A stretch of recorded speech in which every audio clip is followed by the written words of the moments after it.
अस्सलाम वालेकुम नाजरीन। सुबह सवेरे पाकिस्तान में नाजरीन एक मिनट रुक जाए, आगे कुछ मत बोलें।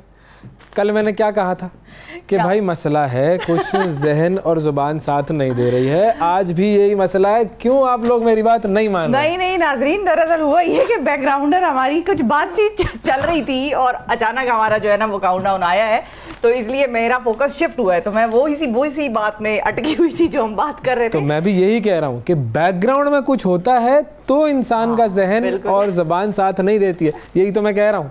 बिल्कुल ऐसा ही है। अब सही तरीके से करें। बहुत खुशामदीद। अस्सलाम वालेकुम, मैं हूं शिफा यूसुफजई और मैं हूं ओवैस मंगलवाला। मेरी तरफ से भी आप सबको अस्सलाम वालेकुम। खुदा का शुक्र है कि उसने हमें आज की सुबह देखना नसीब फरमाई। इस तरीके से बोलना होता है, फ्लो में याद रखना होता है। इंसान की जो फोकस है ना वो उस काम पर होना चाहिए, उस मोमेंट में होना चाहिए जब आप काम कर रहे हैं। जी सर, फोकस जरूरी है। जी सर। हाँ, ये आप लोग फोकस लूज करने वाले लोग हैं, फिर उसके बाद जो है वो मुझे संभालना पड़ता है। कहाँ क्या संभालूं, मुझे बताएं आप। देखिए, आप संभालू बने, संभालू भालू ना बने, संभालू बने। हाँ, संभालू है ये नाजरीन हमारी टीम का, तो इन्होंने ही करना है और किसने करना है? सही है। हाँ, मैं काम खराब करने वाली, ये फिर संभालू है। ये आके ना उसको फिर जरा साफ सफाई करके जरा तो ये क्या होगा, ये क्या होगा। बहरहाल चलें, बिल्कुल ये आप अपना फोकस सही कीजिए। प्रोग्राम का बाकायदा आगाज करते हैं और जैसा कि हम रोजाना की बुनियाद पर बात कर रहे हैं सीरत रसूल अकरम सल्लल्लाहु अलैहि वसल्लम की, और 12 रबीउल अव्वल बस यूँ कहिए कि 2 ही दिन रह गए, बिल्कुल आने वाली है। जुमे के दिन हमारा स्पेशल प्रोग्राम भी होगा 12 रबीउल अव्वल के हवाले से, मुख्तलिफ मौज़ूआत पर हम उसमें बात भी करेंगे। आज सीरत रसूल सल्लल्लाहु अलैहि वसल्लम के जिस पहलू पर मैं बात करना चाह रहा था वो था कि जब आप हक के रास्ते पर होते हैं तो क्या क्या मुश्किलात आपके सामने आती हैं। सबसे बड़ी जी, लोग साथ छोड़ जाते हैं। बिल्कुल, ये होता है। और वो बहुत सारे ऐसे होते हैं जो आपके अपने होते हैं, करीबी, वो साथ छोड़ जाते हैं। तो ये तो होता है, ठीक है। लेकिन हुजूर अकरम सल्लल्लाहु अलैहि वसल्लम की जब हम हयात मुबारका का मुताला करते हैं, बिल्कुल, तो उसमें बहुत सारे जुल्म व सितम नज़र आते हैं हमें। कुछ ऐसे जैसे उनके चचा हज़रत अबू तालिब, बिल्कुल, उन्होंने आखिर वक्त तक हुजूर सल्लल्लाहु अलैहि वसल्लम का साथ न छोड़ा। अच्छा, अब मुश्किलात में 2 तरह की मुश्किलात थी। जो बेसिक जो मैं बात करना चाह रहा था वो ये थी कि एक तो आप पर जुल्म किया जाएगा, सितम किया जाएगा, तकलीफ़ें पहुंचाई जाएंगी। फिजिकल होगा, मेंटल होगा, टॉर्चर होगा, ये इमोशनल, ये सारी चीज़ें होंगी। और हम पढ़ते हैं हुजूर अकरम सल्लल्लाहु अलैहि वसल्लम पर किस तरीके से कैसे जुल्म सितम किए गए। मतलब अगर आप खाना काबा में नमाज अदा कर रहे हैं तो आपके ऊपर क्या क्या गलाज़त डाल दी गई, एक ये चीज़ हमारे सामने आती है। जुल्म सितम के पहाड़ सहाबा कराम पर भी तोड़े गए, वो सारी चीज़ें हम सबके सामने। एक तो ये एस्पेक्ट है कि आप फिज़िकली बर्दाश्त करें।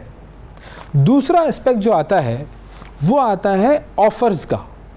हाँ, कि आपको ऑफर्स मिलती हैं कि ये काम छोड़ दो तो तुम्हें ये दे दिया जाएगा। ईमान और नफ्स टेस्ट करने का बिल्कुल डायरेक्ट बराह रास्त जो एक तरीका है वो ये है कि अगले को ऐसी ऑफर करे जो वो टेम्पटेशन में आकर इकरार उसको एक्सेप्ट कर ले और वो इनकार ना कर सके। हुज़ूर अकरम सल्लल्लाहु अलैहि वसल्लम के साथ भी ये मामला हुआ। कुफ़ार ने, कुरैश के सरदारों ने उन्हें क्या क्या ऑफ़र किया। उन्होंने कहा कि अगर आप चाहते हैं कि आपको दौलत मिले, जब उन्होंने दावत का तबलीग का काम शुरू किया तो यही बात की गई कि आप अगर चाहते हैं कि आपको दौलत मिले तो हम बहुत सारा माल आपको दे देते हैं।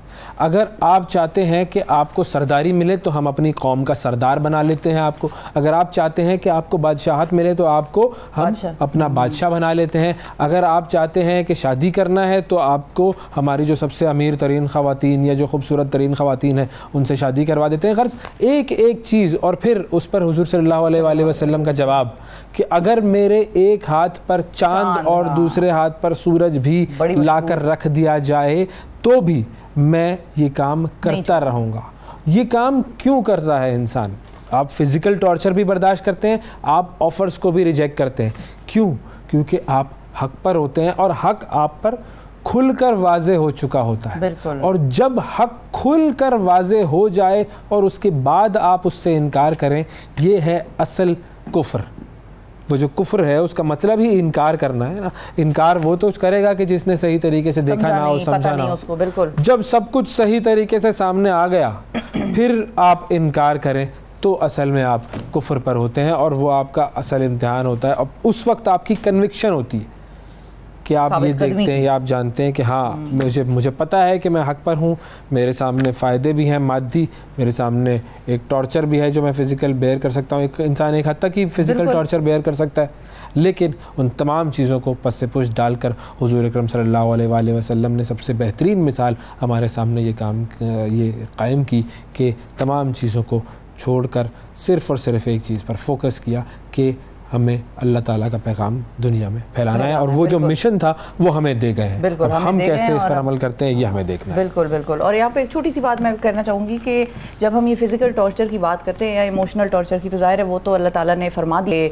किसी पर उसकी बर्दाश्त से ज़्यादा मैं आजमाइश या सख्ती नहीं उसको देता, वो उतना ही दूंगा जितना वो बर्दाश्त कर सके। लेकिन आप एक चीज़ जहन में रखिए नाज़रीन, बर्दाश्त एक ऐसी इलास्टिक है कि जो वक्त के साथ साथ शायद मेरे अपने तजर्बे के मुताबिक वो बढ़ती जाती है। बाज़ औक़ात आप देखें कुछ लोग हैं जिन पे मज़ालिम हो रहे हैं, हम कश्मीर की बात करें, फ़लस्तीन की बात करें, मज़ालिम हुए चले जाते हैं, कोई ऐसी चीज़ नहीं है जो उन लोगों के साथ बेचारों के साथ ना हुई हो। उनको कोविड के दौरान सहूलियात नहीं दी, उनको मर्दों को उठा के ले जाते हैं, कुछ पता नहीं कहाँ है कब आएंगे। वो जो सब्र आना है, वो चाहे कोई फ़िज़िकल आपको चोट लगे, कोई ज़ख़म आए, उसके साथ भी सब्र आ जाता है, और इमोशनल ट्रॉमा है उसके साथ भी सब्र आ जाता है। अल्लाह ताला ने एक ऐसी हिस्स इंसान में पैदा की है कि वो हर थोड़ी देर बाद वो कहेगा अच्छा ये बर्दाश्त कर लिया है, चलो ये भी कर लेते हैं। अगर मुश्किल नज़र आ रही है उसको, चलो वो भी तो बर्दाश्त किया था ना, चलो ये भी कर लेते हैं अल्लाह पे तवक्कल करके। तो अल्लाह ने ऐसी ज़बरदस्त पावर इंसान को दी है कि आपकी इलास्टिसिटी बढ़ती चली जाती है। आप सिर्फ आजमाएं तो सही कि आपको उंगली पे चोट लगी, अगली दफ़ा ज़रा ज़्यादा बड़ी लगेगी। अगर अल्लाह पर तवक्कुल होगा तो बर्दाश्त कर पाएंगे, वो तवक्कुल या वो बिलीफ नहीं होगा तो फिर खुदकुशियों की तरफ जाएंगे। हाँ नहीं वो तो बिल्कुल बुनियादी चीज़ है कि वो तो अल्लाह ताला ने फरमा दिया कि भाई मैं मददगार हूँ और मैं ही मदद करूँगा। ये जब गारंटी उसने दे दी तो यही तो फेथ है आपका, यही तो टेस्टिंग टाइम में आपके बारे में पता चलता है अल्लाह ताला को कि तुम्हारा मुझ पर कितना ईमान है, तुम्हें क्या इस चीज़ का यकीन है कि मैं हूँ तुम्हें बचाने वाला, या तुम्हें इस चीज़ का शक व शुबा है कि पता नहीं कोई आएगा बचाने या नहीं आएगा। यही तो ईमान की पुख्तगी का सबूत देता है।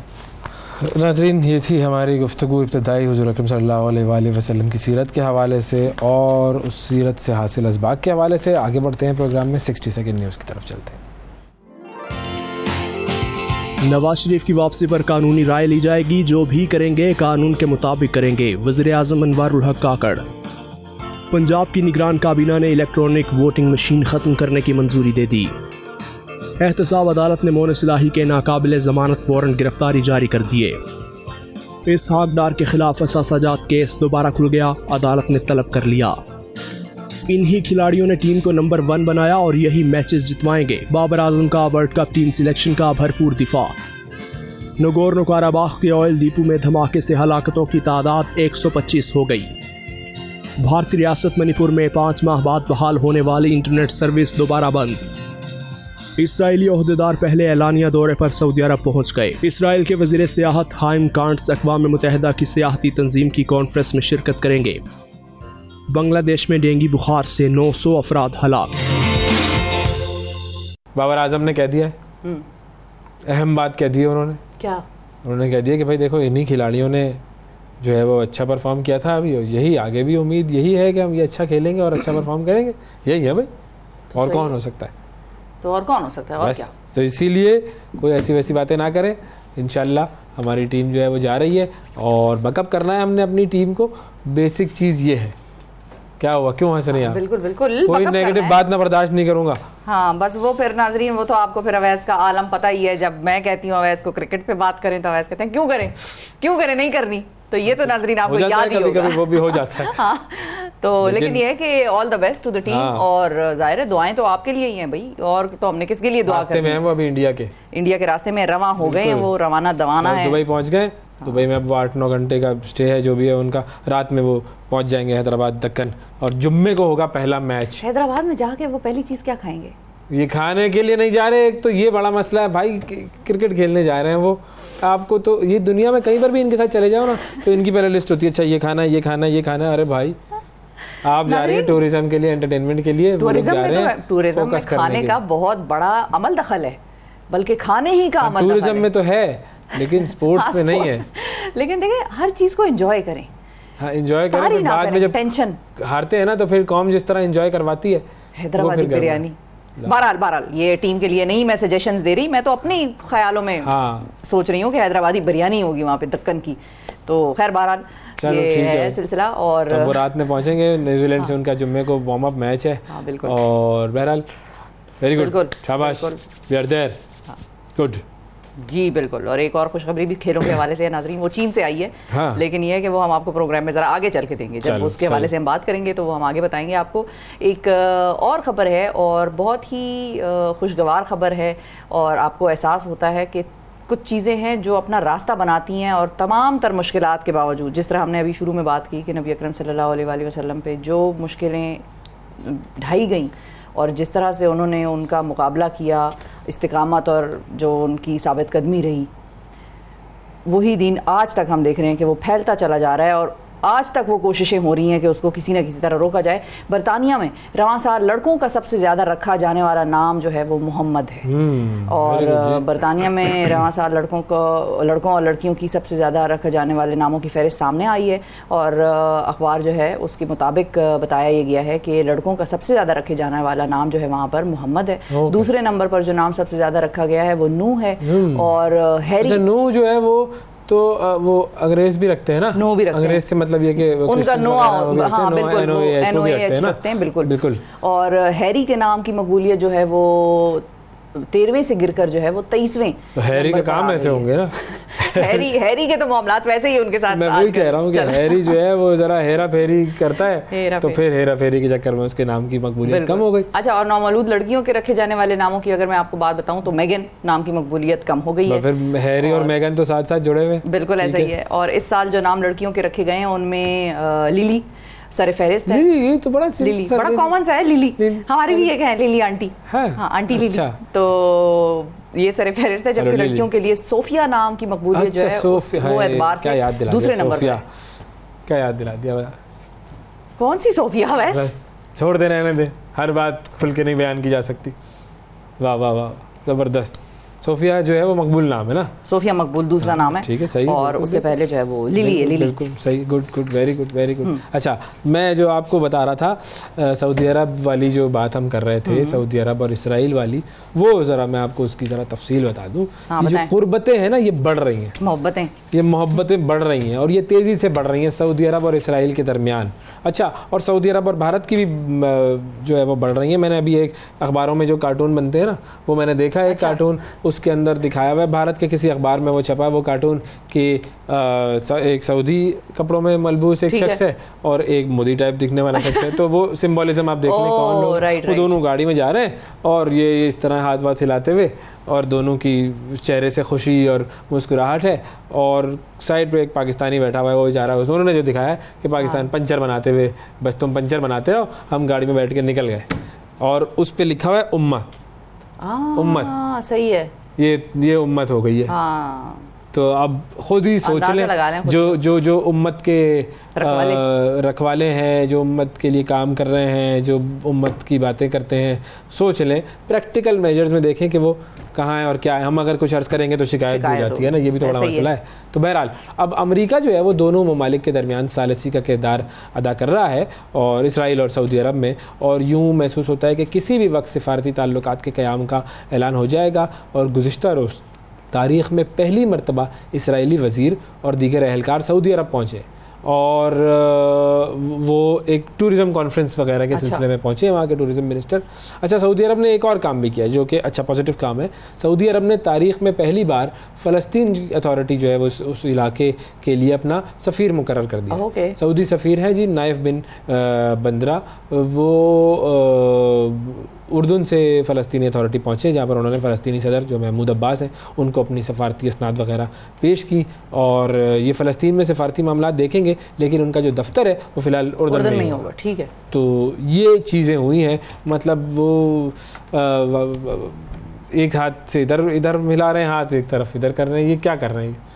ये जो भी पता है ये MBS को पता है कि वो कर क्या रहे हैं। स्ट्रैटेजी भी मुझे खैर इसमें एक अलग स्ट्रैटेजी भी नजर आती है कभी कभी, लेकिन ये है कि वो बहुत ज्यादा अपेरेंट नहीं है। अपेरेंट तो वही है जो माली इंटरेस्ट हैं और जो सारी दुनिया में बड़े सामने नजर आते हैं on the face of it, तो अपेरेंटली यही है माली इंटरेस्ट। लेकिन अगर उन माली इंटरेस्ट के साथ कोई ऐसी डील, क्योंकि politics is the name of possibilities, possibility नहीं, डील पॉलिटिक्स में कोई दीन ईमान नहीं होता, इसका उर्दू तर्जुमा मैं ये करता हूँ। बिल्कुल, तो कोई ऐसी डील, कोई ऐसी चीज के ज़ाहिर है अगर और ये इसमें गिव एंड टेक भी बहुत है, डिप्लोमेटिक जो टाइज हैं, जो रिलेशनशिप है उसमें गिव एंड टेक भी बहुत है। तो अगर तो MBS कोई ऐसा कोई मार्का सरंजाम दे दें कि जिसमें वो इजराइल को इस चीज़ के लिए कायल कर दें जिस चीज़ के लिए हम सब आज तक फ़लस्तीनियों के साथ खड़े हैं, तो फिर तो कमाल हो जाएगा। लेकिन अगर इस काम करें, मुझसे शर्त लगा लें 10-10 अरब डॉलर, अंदाजा कह रही 10-10 अरब डॉलर की लगा लें, चले ये होना चाहिए कम से कम इस चीज को, इस अपॉर्चुनिटी को फिर इसी तरह इस्तेमाल करें। हो गया लेकिन कुछ नहीं होता, कुछ नहीं होता। मैं आपको बता रहा हूँ ना, इतनी बड़ी शर्त लगाने को तैयार हूँ, अपनी कीमत से ज्यादा की शर्त लगाने को मैं तैयार हूँ। आगे बढ़ते हैं नाज़रीन। हाँ, जो भी पैसा हो उस पे टैक्स जरूर दें। शर्तें अल्लाह, टैक्स की तो तबाही फिरी हुई है नाज़रीन, टैक्स की तो ऐसी तबाही फिरी है कि टैक्स तो मेरी दुखती रग है इस वक्त, जो कि छेड़ दिया है इसने। टैक्स भरना है भाई, सबको टैक्स स्टेटमेंट जमा कराने चाहिए, टैक्स दें। आप क्यों टैक्स इवेजन की कोशिश कर रही हैं? मैं नहीं टैक्स इवेजन की कोशिश कर रही, जो लोग टैक्स इवेजन की कोशिश करते हैं जब उनकी जगह हम भरना पड़ता है हमें, तो फिर वो ज्यादा लगती है। हुआ क्या है अब हम आपको बताते हैं कि टैक्स इवेजन एक्चुअली दुनिया में होता भी है और सीरियस ये एक क्राइम है जिसकी वजह से बहुत सारे ऐसे ममालिक, बहुत सारे ऐसे लोग हैं जो सफर करते हैं। देखें, टैक्स से आपको बुनियादी फैसिलिटीज मिलती हैं, अगर सब देंगे तो वो सबके लिए होंगी, अगर सिर्फ चंद कुछ लोगों पर टैक्स का बोझ पड़ेगा तो वो भी देने से कतराने लग जाएंगे, एक वक्त आएगा वो भी उसको बोझ ही समझेंगे। हुआ क्या है, शकीरा के साथ एक बड़ा वाकया हुआ है। शकीरा और वका वका मुझे इनका याद आता है, this time for Africa. Colombia की मशहूर गुलकारा हैं जी शकीरा, और उनके मुताल्लिक खबर आई है कि वो एक बड़ी मुश्किल में फंस गई हैं और उन पर कई माह से टैक्स चोरी की तहकीकात हो रही हैं, यही टैक्स इवेजन की तहकीकात हो रही हैं जो अब मुकम्मल हो गई हैं। और शकीरा पर इल्ज़ाम है कि उन्होंने 2018 में $71 लाख का टैक्स अदा नहीं किया था। ये सिर्फ टैक्स है नाज़रीन, सही है, तो इनकम अलग है, सिर्फ टैक्स होगा ना। सही, बिल्कुल। तो उस वक्त वो मशहूर फुटबॉलर जेरेड के साथ बार्सिलोना में रहती थी और दोनों में 12 साल बाद अलहदगी हो गई थी। और बार्सिलोना के जो प्रोसिक्यूटर है उनका कहना यह था कि शकीरा ने टैक्स चोरी के लिए एक ऑफशोर कंपनी को इस्तेमाल किया था। इसने भी ऑफशोर बनाई थी। हाँ, लेकिन अच्छा ठीक है, वैसे सही बात है, ठीक है, मैं अब इस पे क्या है उस लीगल एस्पेक्ट में जाऊँ, लेकिन ये कि ऑफशोर कंपनीज को फिर आप इलीगल करार दे दें अगर इतना प्रॉब्लम है उससे। अच्छा, शकीरा पर पहले भी टैक्स चोरी के कुछ मुकदमात दर्ज हैं और उन पर इल्जाम है कि उन्होंने 2012 से 6 मुकदमे उसके ऊपर। अच्छा, 2012 से भी 2014 के दौरान $1.5 करोड़ से जायद का टैक्स जो है वो अदा नहीं किया। और 46 साल शकीरा मियामी में अब रहती हैं और उनके वकला का कहना यह है कि उन्हें अभी तक इस मुकदमे के मुतालिक नहीं बताया गया। मैं हैरान हूँ, हमें पता चल गया है। वकला तो यही कहते हैं ना, हमें नोटिस नहीं मिला, अदालत से नहीं आया, वगैरह वगैरह, इस तरह की कहानियां करते हैं वो सब। सही है, ठीक है ना, खबरों में सब आ जाता है बुनियादी तौर पर, ये है बिल्कुल। तो शकीरा सुर लगाए मैडम, तुम्हें जब अदालत में बुला के वो शकीरा करेंगे ना, जज साहब जब करेंगे ना शकीरा, तो फिर तुम्हारा फकीरा निकलेगा, शकीरा से तुम फकीरा होगी। टैक्स दो भाई, ये क्या बात हुई? और क्या, टैक्स देना चाहिए। शाबाश, मैं भी दूंगा। अच्छा, हाँ, देना चाहिए टैक्स, और क्या, अच्छी बात है भाई। आप दूंगा क्या मतलब, अभी तक आप टैक्स नहीं देते? ये टैक्स मतलब सॉरी, टैक्स रिटर्न दूंगा मतलब ये कह रहा हूँ, सॉरी सच निकल गया था मुंह से। मैं कह रहा हूँ टैक्स रिटर्न जो होते हैं ना वो फाइल करने होते हैं, वो दूंगा मैं, ये कह रहा हूँ। चलो ओके ओके जी, अच्छा तो गई नाजरीन, वरना भी मेरा भी निकल जाता अदालत में, फकीरा हो जाता। अच्छा, एशियन गेम्स की बात कर लेते हैं भाई। एशियन गेम्स बड़ी ज़बरदस्त रौनक चल रही है, 45 ममालिक, 12,000 से ज़ायद खिलाड़ी वहाँ पर हिस्सा ले रहे हैं और बड़े ज़बरदस्त इस वक्त खेल वहाँ पर जारी हैं। और पाकिस्तानी खिलाड़ी जो है वो वॉलीबॉल वालों ने तो 5वीं पोजीशन हासिल कर ली, बिल्कुल बड़ा ज़बरदस्त उन्होंने खेला। और हॉकी वाले ने 2 मैच जीतने हैं, पहला भी और दूसरा भी। पहला था उनका सिंगापुर से और दूसरा था उनका बांग्लादेश से, तो वो भी जीत गए, कमाल खेल रहे हैं भाई। और पाकिस्तानी खवातीन जो थी वो जरा वो बस छोड़ दे रहे हैं अभी, फिर क्रिकेट की बात ना करें ना। ओके ठीक है, आगे हमेशा यही समझाता हूँ, क्रिकेट की बात ना करें। तो वो बस अजीब सा ही उन्होंने परफॉर्म किया और इंडिया जीत गया वो एशियन गेम्स का क्रिकेट का इवेंट जो था। तो बहरहाल अब एक बड़ा ज़बरदस्त वाक़या पेश आया वहाँ पर, और हांगकांग की एक 12 साल खिलाड़ी थी, उसका नाम था लियो तानजी। उसका मोबाइल फ़ोन गुम हो गया स्टेडियम में। अब मोबाइल फ़ोन जो गुम हुआ, बहुत बड़ा स्टेडियम, हज़ारों के 10,000 नशिस्तें, 10,000 कैपेसिटी का वो स्टेडियम, 5,32,000 मुरब्बा मीटर पर ये मुहित, और अब मोबाइल ऑफ था। अब आप तलाश नहीं कर सकते उसको, मतलब वो होता है ना मिस कॉल दे दें, ये वो कर दें कुछ कॉल करके। तो अब चीनी इंतजामिया ने वहाँ पर क्या किया, उन्होंने कहा हम हैं ना भाई, हाजिर है भाई, हम ढूंढेंगे। अच्छा, वो लग गए ढूंढने के लिए, बड़ी तादाद में सारे अहलकार, रात भर हजारों जो कचरे के थैले थे, ये सारी चीज़ें उन्होंने सब छान मारी, फ़ोन तलाश करते रहे और आखिरकार एक कचरे के थैले से मोबाइल फ़ोन मिल गया। कैन यू इमेजिन कि ऐसा हो कि आपका मोबाइल खो जाए पाकिस्तान में, इंडिया में, किसी जगह पर, भाई आ गया किसी भी तरह, वो तो पहुंच गया, लेकिन क्या आप इमेजिन कर सकती हैं कि आपका मोबाइल छोड़ जाए उसको, हाँ। और छोड़ भी जाएं और यहाँ पर सारे अहलकार लग जाएं उस मोबाइल को ढूंढने में और वो मिल भी जाए। वो बड़ा खुश हुई भाई, उसने कहा ये तो मैं चीन में ही इमेजिन कर सकती हूँ। जी जी जी, चीन में इस तरह की चीजें आप बिल्कुल। और एक और मुल्क भी है उधर तो बड़ी चीजें इमेजिन हो रही हैं, जहाँ के बारे में हम एक चीज हमेशा इमेजिन कर सकते हैं और वो है मजहबी तासुब। और उसकी एक और मिसाल जो है फ्रांस से सामने आई है। आइंदा साल पेरिस ओलंपिक्स शुरू हो रहे हैं वहाँ के लिए भी लोग बड़े एक्साइटेड हैं भाई, खिलाड़ी वगैरह सब जाएंगे। अब फ्रांस के जो वजीर खेल हैं एमिली, उन्होंने ये कहा है कि फ्रांस की खातून एथलीट्स हिजाब पहनकर ओलंपिक्स में शिरकत नहीं कर सकती। पाबंदी लगाओ। हाँ, पाबंदी भाई, बैन है, बैन। फ्रांस का फेवरेट वर्ड जो है वो है बैन। और ये उन्होंने बताया है कि टीमों में कोई भी, फ्रांसीसी टीमों में कोई भी सर नहीं ढांप सकेगा और मुस्तकबिल में इस पाबंदी को तौसी भी दी जा सकती है। और उन्होंने कहा कि फ्रांसीसी वजीर आजम खेलों में सेकुलरिज्म के कायल हैं और इसलिए किसी किस्म की तबलीग की इजाजत नहीं होगी। तबलीग तो नहीं कर रहे, जोहला it is a part of their कपड़े पहन रहे हैं, it is a part of their clothing. तो जो कम कपड़े पहनता है वो फिर किसी चीज की तबलीग नहीं कर रहा होता। वो बस सब कौन समझाए भाई इनको, वो कॉन्सेप्ट कौन समझाए जोहला का लफ्ज़ है, कि जिन्होंने हमेशा से अपनी मर्जी से सर ढांपा है, स्कार्फ लिया है, हिजाब लिया है, वो part of their life and part of their body बन जाता है। आप उसको उनकी क्लोथिंग का हिस्सा समझें, जिस तरह शलवार कमीज दुपट्टा हर जिसने चीज किया किया नहीं किया जिस तरह जीन्स है, पैंट है, शर्ट है, उसी तरह ये उनकी क्लोथिंग का हिस्सा बन गया है। तो भाई वो इंटरनेशनल ओलंपिक कमेटी को भी तनकीद कर रही है, वो इस कदर वो आगे बढ़ गई है, वो कह रही है कि खेलों में हिजाब पहनने पर जो है वो पाबंदी करो। और फ्रांस में पहले ही आपको पता है नकाब या हिजाब वगैरह पर पाबंदी है, तो बस अब ये बढ़ाते जा रहे हैं, फैल रहे हैं, ज़रूरत से ज़्यादा फैल रहे हैं। लेकिन ये है कि आएगा, इनका भी हो सकता है कि टाइम आएगा, किसी तरह समझ आ जाए इनको। एक क्विक खबर आपको एक और सुना दे, बड़ी इंटरेस्टिंग चीज़ हुई है और वो ये है कि जेल का नाम सुनते ही हमारे जहन में आ जाती है कि भाई पाबंदियाँ होंगी, अडयाला, अटक नाजरीन, अडयाला और ये सारे कोट लखपत और मच जेल और काला पानी और ये सारी जेलें आ जाती हैं। जेलों में फिर सौबतें आ जाती हैं, सलाखें आ जाती हैं और लोग बेसिकली इस चीज़ के लिए मेंटली प्रिपेयर हो जाते हैं कि भाई सख्ती होगी। 28 मंजिला एक जेल है। अच्छा। और 1975 को शिकागो में तामीर की गई थी ये जेल। में सलाखें नहीं लगी हुई, बल्कि बाहरी दीवार की ईंटों में ऐसे शगाफ रखे गए हैं कि जहां से कैदी बाहर की दुनिया का नजारा भी कर सकते हैं। बेसिकली छोटी छोटी जो खिड़की उसको आप कह लें। अच्छा, जेल के फर्श पर कालीन बिछे हुए हैं, कैदी वाली जो वॉलीबॉल और बास्केटबॉल खेल सकते हैं। हाँ, वॉलीबॉल बास्केटबॉल ये सब चीजें भी कैदी खेल सकते हैं, वर्जिश कर सकते हैं, लाइब्रेरीज हैं वहां पर किताबें पढ़ सकते हैं। जेल में इन्हें बेहतरीन किस्म का खाना मिलता है और इस जेल से कैदियों की फरार के कुछ वाकयात भी पेश आए हैं, जिसके बाद हिफाजती इकदाम मजीद सख्त कर दिए गए हैं। मतलब कुछ भी दे दो, इंसान को आज़ादी चाहिए, बुनियादी है ना, बुनियादी चीज़ है ये तो। अच्छा। बिल्कुल। और मेक्सिको के एक मशहूर मंशियात के स्मगलर थे जी, और उनका बेटा भी इसी जेल में कैद है।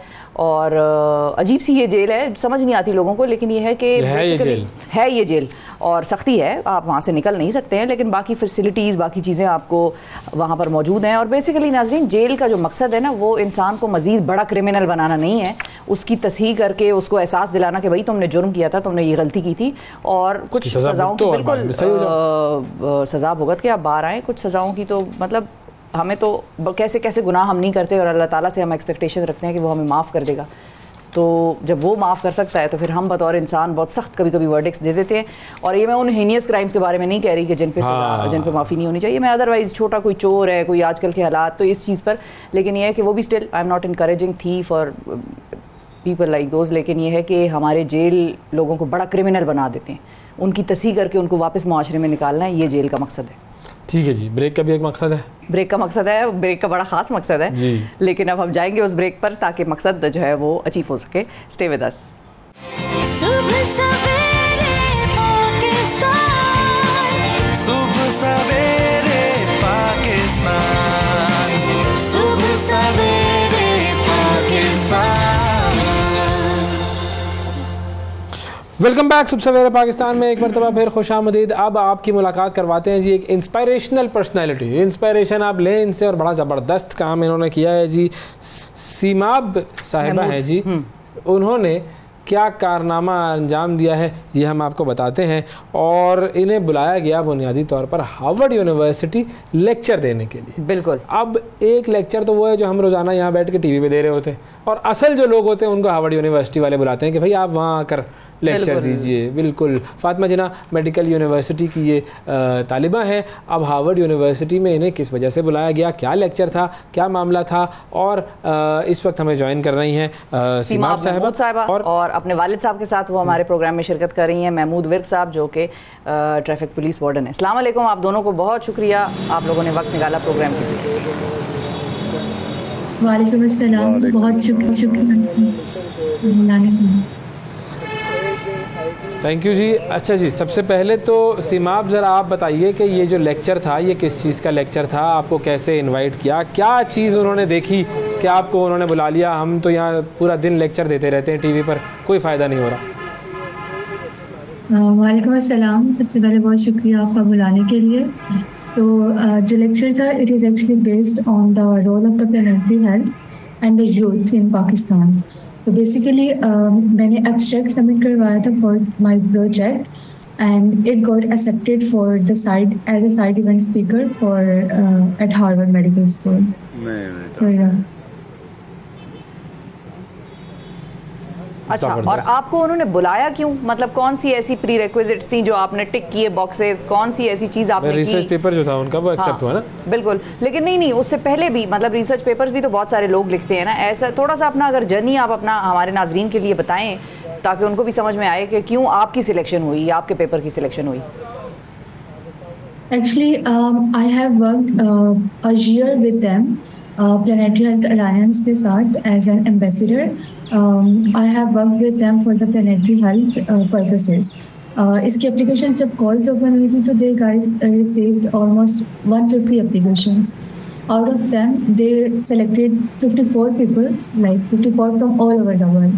और I was the only one जो कि पाकिस्तान से select हुई थी इस कोहूट के लिए। देन हम लोग जब पूरी दुनिया से मुख्तलिफ लोग थे, Europe, Africa, from the America और एशिया रीजन, तो हम लोगों ने पूरा साल इकट्ठे काम किया था फॉर दिस कोर्स और हमारे कोलैबोरेटिव प्रोजेक्ट्स थे प्लेनेटरी हेल्थ के लिए। और in the end of the year the guys invited us for a conference at Harvard medical school. और not only that, separately I have submitted my project for side event speaker and luckily वो भी accept हो गया and then I got a chance to deliver my project for 1 hour there at Harvard Medical School. ज़बरदस्त जी, बेहतरीन। महमूद साहब आपकी तरफ आएंगे। सबसे पहले तो आपको बड़ा मुबारक हो, ये आपकी बेटी की कामयाबी माशाल्लाह दुनिया भर में पाकिस्तान का नाम रोशन कर रही हैं। आपकी जो जॉब है वो है ट्रैफिक पुलिस वार्डन की। बड़ी सख्त जॉब होती है, बड़ा आप लोगों को सड़क पर खड़े होकर मेहनत करनी पड़ती है। कैसे आपने अपनी बेटी को पढ़ाई और ये सारे मामलात जो हैं इनके तालीम की तरफ आपने राग़िब करने में कितना किरदार था, क्या वो जर्नी में आपका था? सर, सबसे पहले तो अल्लाह ताला की ज़ात का शुक्र अदा करना चाहिए। अल्लाह ताला की ज़ात से पहले उसकी नवाज़िश, उसकी रहमत हो तो बच्चे इस लेवल पर पहुंचते हैं। दूसरे नंबर पर सर मैंने बड़ी लगन और मेहनत से, ईमानदारी से ड्यूटी करके मैंने बच्चों को रिज़्क़े हलाल खिलाया और उस बच्चों को शौक़ से, बच्चों को लगन से, बच्चों को तवज्जो से इनकी तालीम पे तवज्जो रखी और अल्लाह ताला ने ज़ात में अल्हम्दुलिल्लाह आज इस कामयाबी से हम किनार किया है, कामयाब किया है जनाब। ये बच्चों वास्ते बहुत ज़्यादा मेहनत लगन की ज़रूरत है। महमूद साहब ये बताएं मुश्किलात क्या क्या आई आपको? ज़ाहिर है आपने एक लफ्ज़ इस्तेमाल किया, रिज़्क़ हलाल कमाया, तो बाज़ औक़ात तो जो पुलिस वाले हैं, हमारे एहलकार, हम जानते हैं कि रिज़्क़ हलाल कमाना उनको बड़े आराम से ऑफरें हो जाती हैं। कोई किसी का चालान करे, वो कहता है यार तुम पैसे ले लो, मुझे जाने दो, चालान ना करो। तो हर जगह पर कदम कदम पर आप लोगों की नौकरी में तो रिज़्क़ हलाल कमाने के लिए बड़ी मुश्किलात हैं। सर ये इस चीज़ का मेरा तमाम महकमा इस चीज़ का गवाह है कि मैंने कभी किसी तक पानी तक नहीं पिया। मैंने कभी किसी से पानी तक लालच नहीं किया। मैं अपनी माँ कला की मेहनत करता हूँ। मैं छोटा सा जिम्मेदार हूँ, 4 एकड़ मेरी ज़मीन है। मैं अपने घर की मेहनत करता हूँ और उसमें खेती बाड़ी करके बच्चों के लिए रिज़्क़ हलाल कमाता हूँ और उसी वजह से मेरा ये निज़ाम चल रहा है जी। अच्छा, आपकी ज़ाहिर है ड्यूटी जो है बड़ी सख्त है और वालिदैन का बड़ा अमल दखल होता है बच्चों की नशोनुमा में और बच्चों की परवरिश तरबियत करने में। आप बच्चियों को तालीम के हवाले से कितना गाइड करते हैं, कितना वक्त निकाल सकते हैं अपनी जॉब में से बच्चों और बच्चियों के साथ गुजारने के लिए ताकि उनकी तरबियत कर सकें, या मुश्किल होता है टाइम निकालना? अल्हम्दुलिल्लाह सर मैं ये बात बताना चाहता हूँ कि हमारी होती है shift wise duty.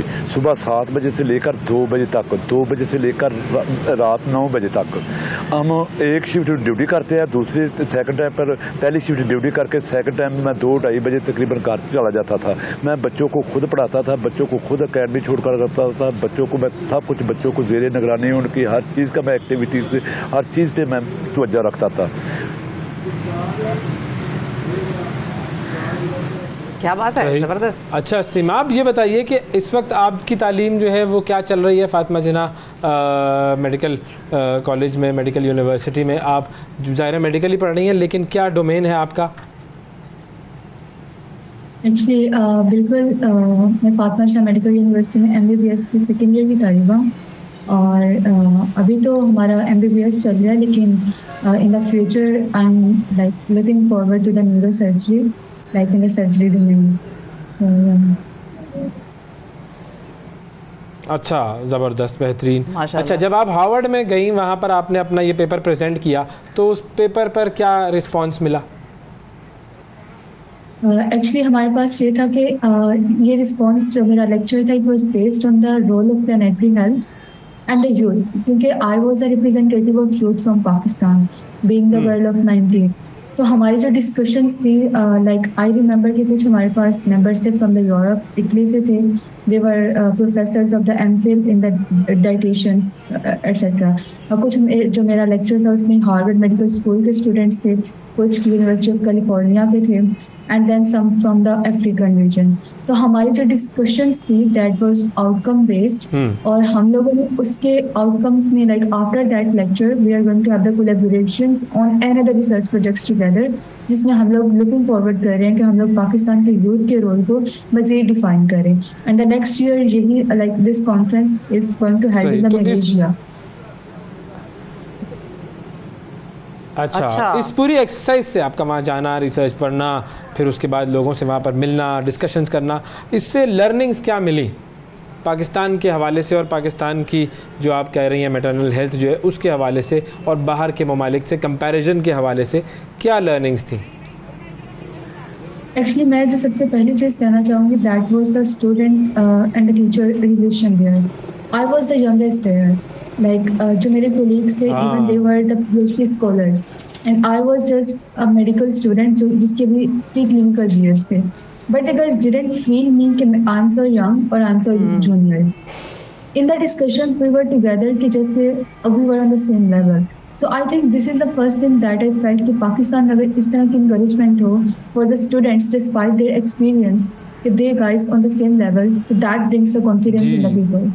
So the first thing that I learned over there कि there must be some good peer learning experience and the good teacher-student relationship. सही है। बाकी जो एक्सपीरियंसेस है वो कोशिश करके ज़रा उर्दू में बताएं, हमारी ऑडियंस ज़रा उर्दू की ज़्यादा है। हाँ। और जो दूसरे एक्सपीरियंसेस थे उनमें the time management is itself, क्योंकि हमारे पास वक्त बहुत ज़ाया किया जाता है। आई विल रियलाइज मैंने खुद वापस आने के बाद I schedule my life accordingly, because वहाँ I experiences a lot of people that they were quite young, like वो बहुत ही यंग थे and they were have huge a lot of achievements in on their work. So the second thing that I learned कि the time is money and you have to save and you have to utilize wisely. So and the third thing is the connections कि बाहर आने के बाद अच्छा जी जी जी जी जी complete कर लें। Okay, और तो मैं तीसरी चीज़ ये कह रही थी कि एक्सपीरियंस एक वो था जो वहाँ किया, लेकिन वापस आने के बाद the connections I made with researchers, that was another asset that I get back from there. और इससे बहुत हेल्प हुई फ्रॉम द फ्यूचर रिसर्च। बिल्कुल सही। महमूद साहब, आपकी तरफ आऊंगी कि हमारे यहाँ तो बहुत एक आसान चीज़ है जो कि वालिदैन को सुनने को मिलती है, वालिदैन के लिए मुश्किल है, दुनिया वालों के लिए कहना आसान है। वो ये है कि शादी कराएं ना बच्चियों की, देखें बड़ी हो गई हैं, घर बैठाया हुआ है आपने, इतना पढ़ा के क्या करेंगे। ये बातें आप भी सुनते हैं या सुनी हैं, आपको भी किसी ने कही हैं, आप उनको क्या जवाब देते हैं? आप क्या करेंगे पढ़ा के इतना? सर अल्हम्दुलिल्लाह, अल्लाह ताला का हमारे रसूल पाक का फरमान है कि तलीम हासिल करो, खास उसमें चीन जाना पड़े। हमारे बच्चे हो सबसे पहले तलीम पर तवज्जो देनी चाहिए, बच्चों को पढ़ाना चाहिए। तलीम कंप्लीट होने के बाद उस पर जब जाओ पे लग पाए तो तब उसकी शादी वगैरह का सोचना चाहिए। मैं तो ये आपको तमाम अपने साथियों को, कुलीगों को ये मैसेज दूंगा कि जब पहले बच्चों की तलीम मुकम्मल करो, बेटी हो या बेटा, दोनों को बराबर की नज़र से देखें, दोनों को बराबर के अपना हकूक़ दें और उनको बराबर की तलीम पर अखराजात करके दोनों को बराबर के पढ़ाएं और बाद में उनकी शादी करें। बिल्कुल सही फरमाया महमूद साहब, बड़ा ज़बरदस्त आपका मैसेज। बहुत शुक्रिया अदा करेंगे महमूद साहब और सीमा हमारे साथ मौजूद थे, और यही तरीका और यही जज्बा होना चाहिए। फिर देखें पाकिस्तान कहाँ जाना चाहता है, ये जज्बा हर एक में होना चाहिए। बहुत शुक्रिया जी। नाज़रीन, वक्फा लेते हैं, वक्फे के बाद दोबारा हाजिर होंगे, हमारे साथ रहिएगा। सुबह सवेरे पाकिस्तान, सुबह सवेरे पाकिस्तान।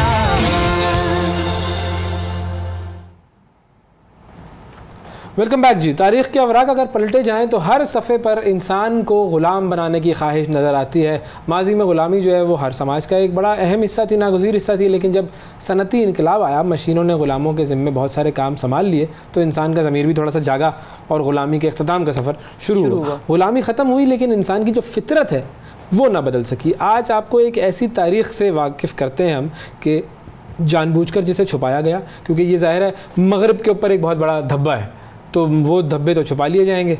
अच्छा, 18वीं सदी में हुआ ये कि बरतानिया ने बहुत सारे ममालिक में कब्ज़ा किया, ये सब जानते हैं। उन्होंने वहाँ पर अपनी सारी कॉलोनियाँ बनाई और तकरीबन 19 ममालिक थे जहाँ पर ग़ुलामों के ज़रिए शुगर और कॉटन की बड़े पैमाने पर काश्त की जाती थी।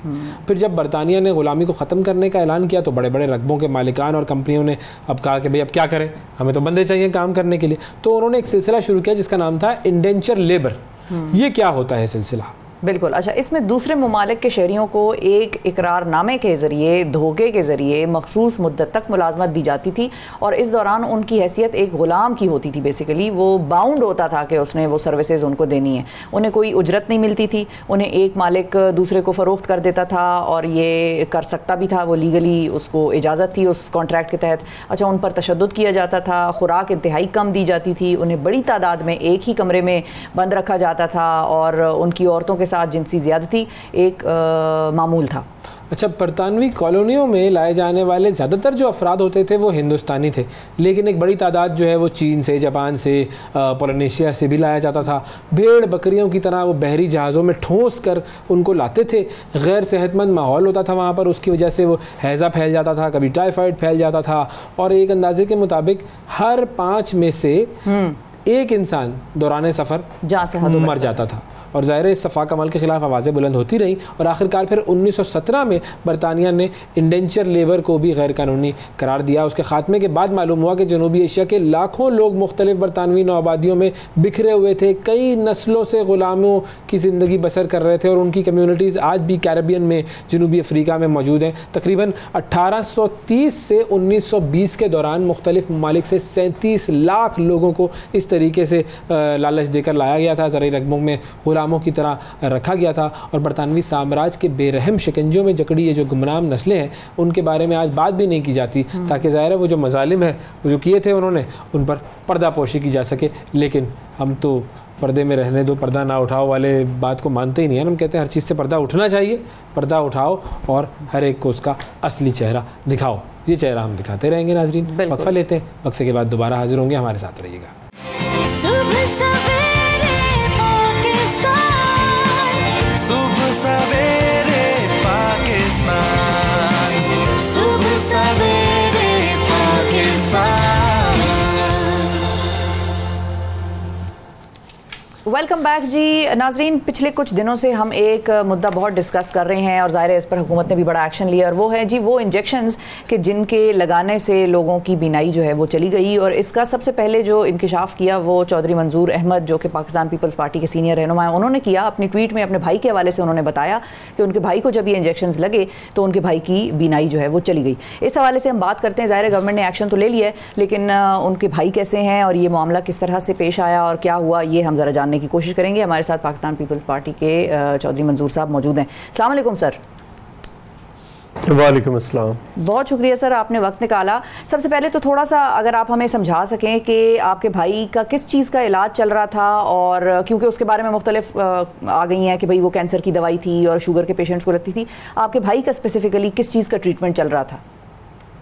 नहीं, ये एक्चुअली जो जिनको शुगर होती है ना जी, उनकी आँखें, उनकी बिनाई में कमी आना शुरू हो जाती है, तो उसके लिए ये कोई इंजेक्शन लगाते थे आँख के अंदर। ये लग रहे थे ऑलरेडी, और यहाँ पे समझ नहीं आई कि ये क्या हुआ और कैसे हुआ। ये इंजेक्शन लगा है और उन्होंने गलती ये भी कर दी डॉक्टर ने कि दोनों आँखों में लगा दिया, जबकि ये कभी भी नहीं होता कि दोनों आंखों में आप लगाएं। चलो एक अगर क्योर होगी तो फिर दूसरी का इलाज शुरू किया जाता है। तो अब यहाँ पे जब ये उसका इन्फेक्शन स्टार्ट हुई, रात को 8 बजे इंजेक्शन लगा और सुबह तक इन्फेक्शन बहुत ज़्यादा, तकलीफ़ बहुत ज़्यादा होगी, तो उनके पास दोबारा लेकर गए तो वहाँ पे पता चला कि ये को तो प्रॉब्लम है। उन्होंने कहा नहीं ठीक हो जाएगा, मैं दोबारा फिर एक इंजेक्शन से और लगा देता हूँ। लेकिन उसके बावजूद भी ये कमी नहीं हुई। हमने लाहौर में अप्रोच किया, लाहौर में गए, एक रहमत हॉस्पिटल है, वहाँ पे पता चला कि दर्जनों लोग वहाँ पे पड़े हैं इसी की वजह से। और फिर एक और हॉस्पिटल से दूसरी राय लेने के लिए, तो वहाँ पे भी प्रॉब्लम आया। अब एक तरफ तो ऑपरेशन तो हो गया है, अभी भी मेरी बात हो रही थी डॉक्टर असद असलम साहब से, चूँकि उनकी ज़ेर निगरानी ऑपरेशन हुआ है, तो उन्होंने कहा कि ये अभी कुछ अगले 48 घंटे इम्पॉर्टेंट है, क्योंकि इससे आई साइड बिल्कुल चली जाती है। तो ये बस अभी तो दुआ करें।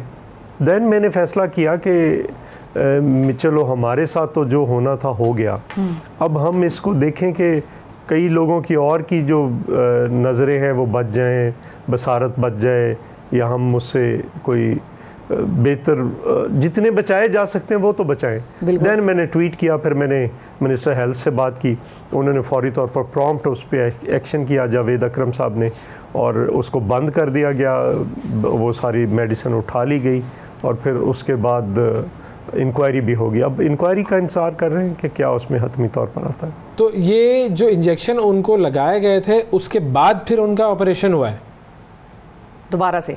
जी, दोबारा ऑपरेशन हुआ है, चूँकि वो इन्फेक्शन इतनी ज़्यादा हो गई। अभी मुझे डॉक्टर साहब से बात हो रही थी कि उसकी वजह से अंदर पस पड़ गई है, जिसकी वजह से सारा इन्फेक्शन फैला हुआ है आँख के अंदर। तो वो अभी क्लियर कुछ नहीं है, तो वो मेडिसिन ऑपरेशन के बाद शुरू हुई है, और उसके बाद अगले 48 घंटे इम्पॉर्टेंट है, उसके बाद पता चलेगा कि वीएन कोई क्लियर होता है या नहीं होता। तो ये सूरत हाल है। लेकिन इम्पॉर्टेंट बात ये है, इसमें इम्पॉर्टेंट बात ये है कि ये इंजेक्शन जब हमने अपने तौर पर रिसर्च की, तो ये 2011 में अमेरिका में बैन हुआ है, 2016 में इंडिया में बैन हुआ है। तो पाकिस्तान में क्यों आ रहा है? ये अगली बहस है कि ये उसका भी कोई जाली वर्जन है या नहीं है, लेकिन ये पाकिस्तान में आ क्यों रहा है, किसने इसको इजाज़त दी है, क्यों आ रहा है, किसके कहने पर आ रहा है, तो ये असल है। बिल्कुल सही है। अच्छा, तो ये बताएं कि डॉक्टर से जब आपकी बात हुई तो वो क्या बता रहे हैं कि आपके भाई के केस में स्पेसिफिकली व्हाट वेंट रॉन्ग, मतलब क्या ये रिएक्शन हुआ? क्योंकि आप कह रहे हैं ना कि कुछ अरसे से लग रहे थे तो पहले ये चीज़ नहीं हुई, तो अब क्यों हुई? क्या रिएक्शन हुआ? क्या दवाई एक्सपायर्ड थी, या काउंटरफीट प्रोडक्ट की भी एक ऐसी किस्म थी कि जो बिल्कुल ही गैर मयारी थी, या मतलब क्या मसला हुआ? डोज ज़्यादा कम हो गई? कुछ बता सके वो अभी तक आपको? बस देखें, एक नहीं, ये अभी तक वो कोई हतमी बात नहीं कह पा रहे, लेकिन अभी तो देखना ये है कि इसका क्या इशू आया। दूसरी जो इम्पोर्टेंट बात है वो ये है कि असल बात तो इस पे भी जाना चाहिए। ये तो कमेटी देखेगी कि वो बैच कह रहे हैं, अब अभी ये जो डॉक्टर्स कह रहे हैं कि बैच ठीक नहीं था, उस बैच ठीक नहीं था क्या मतलब है? टेक्निकली ख़राब था या क्या था या क्या नहीं है? लेकिन उससे बुनियादी बात मैं तो कर रहा हूँ, जो मेडिसिन इसी वजह से, चूँकि वो लोग अमेरिका और इंडिया के अंदर इसके इंजेक्शन की वजह से ब्लाइंड हो रहे थे, तो उन्होंने पाबंदी लगाई है आज से 12 साल पहले, और मुझे अभी एक दोस्त और बता रहा था कि ये 8-9 में जर्मनी के अंदर भी इस पे पाबंदी लगा दी गई। पाकिस्तान में कैसे आ रहा है और क्यों इसको इजाज़त दी है, किसने इजाज़त दी है, ये इशू है। बिल्कुल सही। अच्छा, अब जो इंक्वायरी कमेटी है उनको आपने सारे अपने कंसर्न्स जो हैं वो बता दिए हैं, बयान कर दिए सारे, जो इस मामले की तमाम डिटेल्स थी? जी, मैंने उनसे बात की है। अभी तो खैर मैं उनसे ये बात तो नहीं हुई, लेकिन मैं ये बात कर रहा हूँ ताकि वो जो इंक्वायरी कमेटी है वो को अपनी फाइंडिंग्स में इस चीज़ को भी लेकर। सही, ठीक। अच्छा, और आपने कहा कि डॉक्टर्स ने कहा है कि कुछ घंटे बड़े अहम थे और जाहिर है अब उसमें हम देखेंगे कि दुआ करनी है और कुछ उसमें हम देखेंगे कि क्या होती है सूरत हाल। तो वो किस हवाले से कह रहे थे कि वो अहम है? क्या बीनाई पूरी तौर पर वापस आ सकती है? उन्होंने जो जाहिर है ऑपरेशन किया, इन्फेक्शन साफ़ किया, उसके बाद या पार्शली वापस आएगी? कुछ बता सकते हैं कि वो क्या चीज़ इसमें मॉनिटर कर रहे हैं इस टाइम में? इसीलिए वो कह रहे हैं इम्पॉर्टेंट है और इस पे डिपेंड करता है कि ये बिनाई वापस आती है कि नहीं आती, ये इसीलिए कह रहे हैं। सही है जी, दोनों आंखों की। और आपके भाई की तबीयत, मतलब इस वक्त जो है वो तबीयत उनकी कैसी है? और एक होता है ना इंसान का हौसला बड़ा पस्त हो जाता है जब आंखों का खास तौर पर मामला बहुत ही ज़्यादा संगीन होता है, तो इस वक्त वो किस सूरत हाल में है? नहीं, नेचुरली अब उसका रास्ता क्या है? अगर आप हौसले में नहीं होंगे तो दूसरा क्या रास्ता है आपके पास? और अगर आप इसको इस एंगल से देखेंगे, हम लड़ रहे हैं, फाइट कर रहे हैं आगे फिर। सही है। अच्छा, जाहिर है उस कंपनी का भी बड़ा सख्त मौक़िफ़ आया है, उन्होंने भी कहा है कि भाई ये इस किस्म की चीज़ नहीं होनी चाहिए थी, हमने तो उसको एक कैंसर की ड्रग के तौर पर अप्रूव किया हुआ था और उसकी टेस्टिंग वगैरह इतने सालों से जो हमने रिसर्च की है वो उसके हवाले से थी। तो आप लोगों का जो ये इलाज हो रहा था आपके भाई का, ये सरकारी अस्पताल में हुआ था या ये प्राइवेट हॉस्पिटल से हो रहा था? नहीं, ये तो प्राइवेट हॉस्पिटल, लेकिन वो सरकारी हॉस्पिटल में भी डॉक्टर साहब हैं, मौजूद हैं। लेकिन ये एक का इशू नहीं है। अगर एक का हो तो हम कहें कि वो डॉक्टर की गलती होगी है। अब जब सैकड़ों लोग रिपोर्ट हो रहे हैं और सारे पाकिस्तान से रिपोर्ट हो रहे हैं, तो फिर उसमें भरल कोई किसी जगह पे प्रॉब्लम आया, क्या आया है, ये अब इंक्वायरी कमेटी की रिपोर्ट के बाद ही पता चलेगा। बिल्कुल ठीक है जी, बहुत शुक्रिया अदा करेंगे। चौधरी मंजूर साहब हमारे साथ मौजूद थे, पीपल्स पार्टी के रहनुमा, और उनके भाई के साथ जो सूरत हाल हुई है, ज़ाहिर है पूरे पाकिस्तान में बहुत सारे लोग जो कि इससे मुतासिर हैं और पूरा पाकिस्तान ही कंसर्न है कि ये सारा मामला हुआ क्या। अब जो एक्शंस लिए गए हैं वो अपनी जगह बहुत प्रॉपर एक्शंस हैं, ठीक है, उनकी फ़रोग को रोक दिया गया उन इंजेक्शंस की, और अब पूरी जो इंक्वायरी कमेटी है वो बैठी है। पंजाब हुकूमत कह रही है कि हम इलाज करवाएंगे, अपने ख़र्चे पर करवाएंगे, और मोहसिन नकवी साहब ने भी इसके अंदर जो है वो बड़ा ऐलान किया है। ये सारा बड़ा काम तो इस चीज़ पर बड़ा प्रोएक्टिवली और बड़ा अच्छा हो रहा है। बस अब अल्लाह करे कि वो जो लोग जिनकी आंखें मुतासिर हुई हैं वो उनकी बीनाई लौट जाए, क्योंकि उनके लिए एक बहुत बड़ा लॉस होगा। और वही बात जो मैं पहले कह रहा था कि आंखों का मामला बहुत बड़ा खतरा है। अल्लाह ताला ने हर जो अपने जो हमारे जिस्म का हिस्सा बनाया है, हर एक की अहमियत है और हम किसी को भी वो फॉर ग्रांटेड नहीं ले सकते, लेकिन आंखें फिर बहुत बड़ी नेमत होती हैं। अल्लाह ताला इन सब लोगों पर बिल्कुल बिल्कुल। लेकिन यहाँ पर एक मेजर जो बहुत ज़्यादा ज़रूरी है कि हमारे यहाँ मेडिकल फील्ड के हवाले से लिया जाए, वो ये है कि हम अक्सर ये देखते हैं, ये तो एक ड्रग की बात सामने आ गई कि भाई कैंसर के लिए बनाई गई थी, लेकिन चूंकि उसका एक अलग फ़ायदा हो रहा था तो डॉक्टर्स ने उसको उसके लिए भी इस्तेमाल करना शुरू कर दिया। अब यहाँ पर रिएक्शन हुआ, क्या हुआ अल्लाह बेहतर जानता है, लेकिन इस किस्म की चीज़ों को, इस किस्म की प्रैक्टिस को भी देखने की ज़रूरत है कि किसी तरह से भी डॉक्टर जो है वो ये फैसला अपने तौर पर ना करे कि जो कंपनीज सालों लगाती हैं, 10-10 साल 15-15 साल की रिसर्च करके वो एक ड्रग एक बीमारी के लिए बनाती हैं, उसको किसी और चीज़ के लिए इस्तेमाल करना, फ़ायदा नुकसान, ये प्रॉपर इस पर रिसर्च होनी चाहिए। ये किसी एक शख्स का अचानक फैसला नहीं होना चाहिए, क्योंकि इससे भी लोगों की ज़िंदगियाँ ख़तरे में पड़ती हैं। वक्फा लेते हैं नाज़रीन, वक्फे के बाद दोबारा हाजिर होते हैं। सुबह सवेरे पाकिस्तान, सुबह सवेरे पाकिस्तान। सही, वेलकम बैक। सयाहत वर्ल्ड टूरिज्म डे है, एक्साइटमेंट आपको नजर आ रही है शिफा की? एक्साइटमेंट नजर आ रही है, और पाकिस्तान में सयाहती मकामात दुनिया में बहुत सारे ममालिक को पीछे छोड़ देते हैं जब हम पाकिस्तान की सयाहती मकामात की खूबसूरती की बात करते हैं। और ये हम नहीं कह रहे, एम्बेसडर्स कहते हैं, ये यहाँ पर आने वाले बाहर के इन्फ्लुएंसर्स कहते हैं, ये वो आर्टिस्ट कम्युनिटी कहती है जो कि बाहर से आकर यहाँ पर परफॉर्मेंसेज देती है, खिलाड़ी कहते हैं। ऐसा कोई दुनिया का खित्ता नहीं है जो पाकिस्तान जैसा खूबसूरत हो, लेकिन जाहिर है इसकी एक टूरिज्म की एक कैपेबिलिटी है, एक कैपेसिटी है, उसको कैसे ऑप्टिमम लेवल तक हम अचीव कर सकते हैं, ये आज का मुद्दा। और हमारे साथ मौजूद है जी वज़ीर मुमलिकत बराए सयाहत जनाब वसी शाह साहब। अस्सलाम वालेकुम शाह साहब। वालेकुम सलाम, कैसे हैं अवैज, कैसी हैं शिफा? बिल्कुल आप ठीक दोनों को सर। भी वर्ल्ड टूरिज्म डे बहुत बहुत मुबारक सर हो। आपको भी मुबारक हो। अच्छा, आप बातें ज़ाहिर है हमने बहुत सारी सबसे सुनी भी हैं और देखी भी हैं, और सारी दुनिया ये कहती है कि जी टूरिज़्म पाकिस्तान में बड़ा ज़बरदस्त है, पोटेंशियल उसका। लेकिन अगर हम प्रैक्टिकली बात करें तो हम, चूंकि अब आप वजीर बने, आपने ज़ाहिर मामलात को देखा करीब से, मुबारकबाद आपको। हाँ वो ठीक है, लेकिन टूरिज़्म के मामले में एक्चुअली इन प्रैक्टिकल टर्म्स हम कहाँ पर खड़े हुए हैं? देखिए कुछ 7-1% हमारे जीडीपी का जो हमारे पास, आपको पता है डाटा कलेक्शन भी हमारे यहाँ को बहुत आला नौइयत की नहीं होती है, को वो तकरीबन हमारा यानी कि 7-1% जो है वो हम जनरेट कर पाते हैं। अच्छा, और हमसे कहीं छोटे यानी कि साइज़ में जो ममालिक हैं जिनका जोग्राफिया, जिनकी आबादी बहुत कम है, नेपाल है और दीगर वो हैं, कोई 56% करता है, कोई 70% करता है, कोई 65% करता है, ठीक है ना। और जिनके पास पाकिस्तान के मुकाबले में 10% भी, बहुत अगर चले मैं आसानी से के बहुत फराख दिली से कहूँ तो 20% भी पाकिस्तान के मुकाबले में दुनिया को दिखाने के लिए यानी कि नहीं है पाकिस्तान के मुकाबले में जो कुछ पाकिस्तान के पास है जी। मगर आप देखिए कि हम जनरेट क्या करते हैं, तो ज़मीन और आसमान का फ़र्क है। इसी से आपको उस पोटेंशियल का अंदाज़ा हो जाएगा कि पाकिस्तान की टूरिज़म में कितना पोटेंशियल है। लेकिन लाज़मी बात है कि इस पोटेंशियल को हम तभी यानी कि इससे हम फ़ायदा उठा सकेंगे या इसको हम मटेरियलाइज़ कर सकेंगे जब सारे जो लवाजमात हैं इसके वो हम पूरे करने में कामयाब होंगे। मगर इसका ये मतलब नहीं है कि दीगर लवाजमात जब तक पूरे नहीं होते तब तक हम हाथ पे हाथ धर कर बैठ जाएं।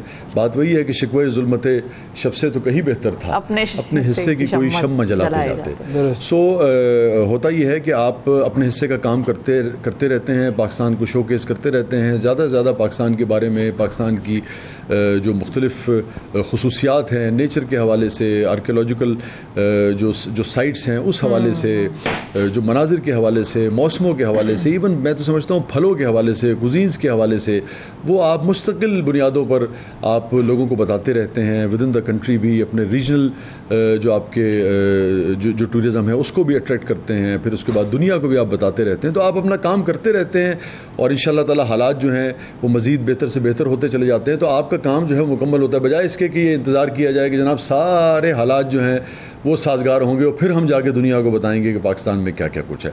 तो हम अपने हिस्से का काम कर रहे हैं। बिल्कुल सही है। अच्छा, अब आप बहैसियत वज़ीर, जाहिर है आपको ये बड़ा अहम कलमदान मिला है, क्या इक़दामात कर रहे हैं, क्या सोचा है आपने? देखिए, एक तो जो हमारी जो बुनियादी जिम्मेदारी है आप जानते हैं कि वो इंटरिम सेटअप के अंदर एक डे टू डे अफेयर्स को चलाने की होती है।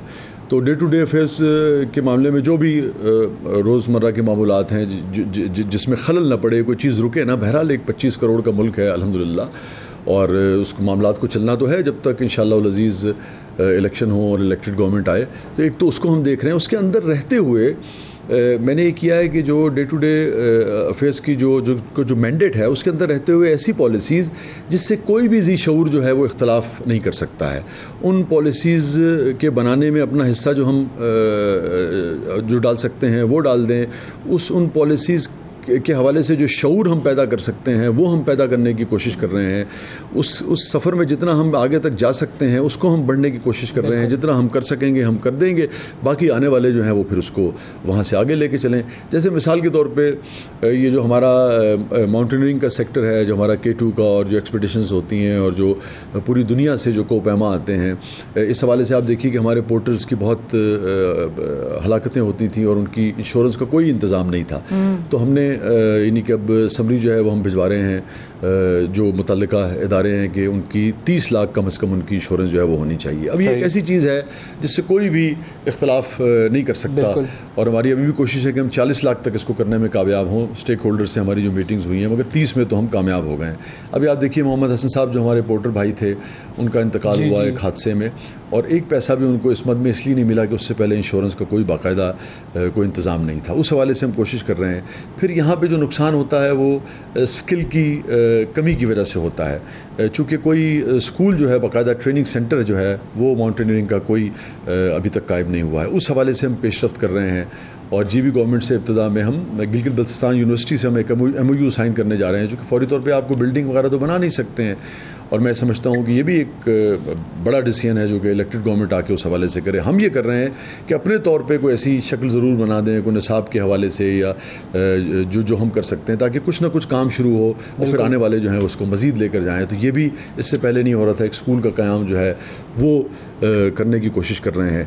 यहाँ पे ये चीज़ें हो गई। फिर जैसे जीबी को अगर ले लें, चूँकि मैंने अपना सफ़र वहीं से शुरू किया था, मोहम्मद हसन साहब के घर में उनके फातिहा के लिए जब मैं गया था, उनके पुरसे के लिए, तो मुझे अंदाज़ा हुआ कि जीबी में आप देखिए कि 10 से 12 लाख तकरीबन टूरिस्ट जो है मोहतात अंदाजे के मुताबिक आता है, और 15 से 20-22 के करीब आबादी जो है बताई जाती है, मगर कोई अच्छा बच्चों के लिए मुनासिब साइज़ का भी मुनासिब वहाँ पे थीम पार्क नहीं है। अब जब मैंने डाटा कलेक्शन की और रिसर्च की तो पता लगा कि दुनिया में 50-60-70% जो यानी कि जब लोग सयाहत के लिए निकलते हैं तो उन जगहों पर जाते हैं जहाँ बच्चे भी जाना चाहते हैं।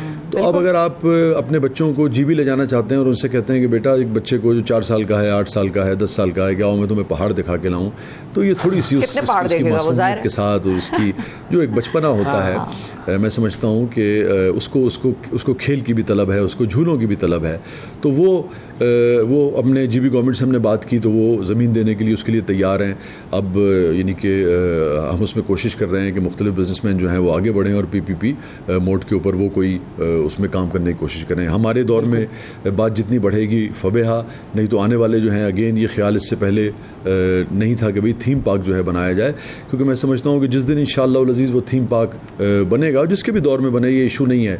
असल मकसद तो काम करना है ना, काम होना चाहिए। और उसकी तस्वीरें जब K2 के साथ और उसकी तस्वीरें जो हैं वो पूरे GB के साथ और बर्फ़ पड़ रही हो और उसमें जनाब आप बच्चों की राइड्स की तस्वीरें जब जाएंगी पूरे पाकिस्तान में, पूरी दुनिया में, तो आप देखेंगे बच्चे ख़ुद अपने माँ बाप का हाथ पकड़ के और फिर कहेंगे कि आप हमें स्कर्दू ले चलें। तो इस तरह के बहुत सारे काम हैं। फिर आगे निकल जाइए गवादर में, आने वाले दिनों में हम, चूँकि गवादर देखिए एक बहुत बड़ा यानी कि तजारती और सियाहती मैं समझता हूँ मरकज़ बनने जा रहा है CPEC की वजह से। ख़ास तौर पे एयरपोर्ट का हम जो मेरे पास मालूमात हैं, हमने लिखा भी है अभी कि भाई वहाँ पे भी हमारा जो टूरिज़म का जो एक स्टॉल है हमारा PTTC का, वो वहाँ होना चाहिए, हमारी प्रेजेंस वहाँ होनी चाहिए, क्योंकि पूरी दुनिया से हम ये उम्मीद करते हैं कि आने वाले दिनों में वहाँ फ़्लाइट जो है वो आएंगी। CPEC का इंतहाई अहम वो जुज़ है, इंतहाई अहम वो नगीना है गवादर जो है। तो वहाँ पे हम एक बोट रैली के लिए कोशिश कर रहे हैं, उस पर इस वक्त काम जारी है। लाज़िम बात है बड़ा काम है निस्बतन, मगर वो बोट रैली जो है वो कराची से गवादर जाएगी और गवादर से फिर ओमान जाएगी। अच्छा। और तो इस तरह से मुख्तलिफ, तो जहाँ पे भी पाकिस्तान शोकेस हो सकता है, पाकिस्तान की जो भी चीज़ within the country, regional और पूरी दुनिया में दिखाने के लायक है, उसको हम ज़्यादा शोकेस करने की कोशिश कर रहे हैं, प्रोजेक्ट करने की कोशिश कर रहे हैं। उस हवाले से सेमिनार्स करा रहे हैं। अभी ये वर्ल्ड टूरिज़म डे पर ये जो आज हम जिस पर गुफ्तगू कर रहे हैं, कल हम ने पहली मरतबा एक काम किया कि उससे पहले हमेशा ये होता रहा है, मैंने इस पर काफ़ी रिसर्च की, कि आज तक ये नहीं हुआ कि सेमिनार्स होते थे और होटल्स की 4 दीवारियों में वो सेमिनार्स हुआ करते थे।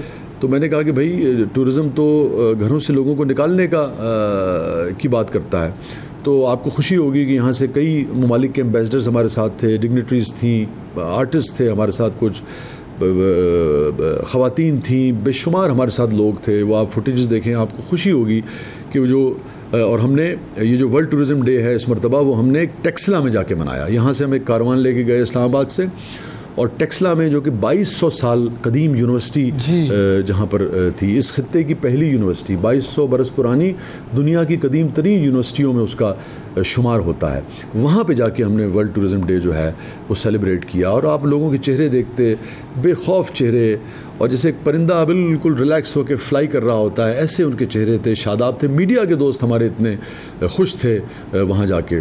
तो हमने सयाहत का आलमी दिन भी मनाया, और अपनी एक जो साइट है जो हमारा फ़ख्र है, 2200 साल पुरानी कदीम यूनिवर्सिटी जहाँ थी, आप देखें ना उस ज़माने में भी हमने लोगों को बताया कि यहाँ इल्म का चिराग जो है वो 2200 बरस पहले भी रोशन था। तो ये खित्ता इल्म से, अमन से, सयाहत से कितनी मोहब्बत है। जी आपने मीडिया के दोस्तों का जिक्र किया, आपने 2 मीडिया के दोस्तों को छोड़ दिया था, उनको नहीं लेके गए थे आप। कितने साल पुरानी यूनिवर्सिटी है मुझे क्या पता, आप मुझे बताएं, दिखाएंगे, ले जाएंगे तो पता चलेगा ना। वो कमरे स्टूडियो से निकलने को तैयार नहीं है ना। हम मतलब वैसे तो मीडिया की अगर हम बात करें तो मीडिया आपके साथ तो है ही, और हम बजाते खुद आपके साथ हैं, क्योंकि ये जो टेररिज्म है उससे टूरिज्म का सफ़र है ये, और उसमें साथ होना बनता भी है, ज़रूरी भी है। ये आपने बड़ी उम्दा बात की। देखिए टेररिज्म जो है ना, मैं समझता हूँ कि वो अमन की बुनियाद बात बनता है। टेररिज्म की बात बड़ी, वैसा आप तो खुद स्कॉलर आदमी है, शायरी से लिटरेचर से हमारा बड़ा पुराना साथ है, हमने बहुत काम इकट्ठे किया है। ये जो टूरिज्म है ना, ये आपके अंदर को एग्जिस्टेंस जो है ना वो लाता है। बिल्कुल, आप कमरे से निकलकर दालान में आते हैं, आपका पर्सपेक्टिव ज़िंदगी के बारे में बदल जाता है। आप दालान से छत पे जाते हैं, आपकी ज़िंदगी के बारे में राय बदल जाती है। छत से आप बाहर सड़क पे जाते हैं, आपको 10 लोग मिलते हैं तो आपको पता लगता है कि अच्छा यार इसके मुख्तलिफ ख्यालात हैं, इसका रंग मुख्तलिफ है, इसकी ज़ुबान मुख्तलिफ है। आप अपने मोहल्ले में जाते हैं तो और लोगों के साथ आपको को एग्जिस्ट करना पड़ता है। बिल्कुल, आप किसी शहर में जाते हैं, आप ही की ज़ुबान का डायलेक्ट बदल चुका होता है, ठीक है ना।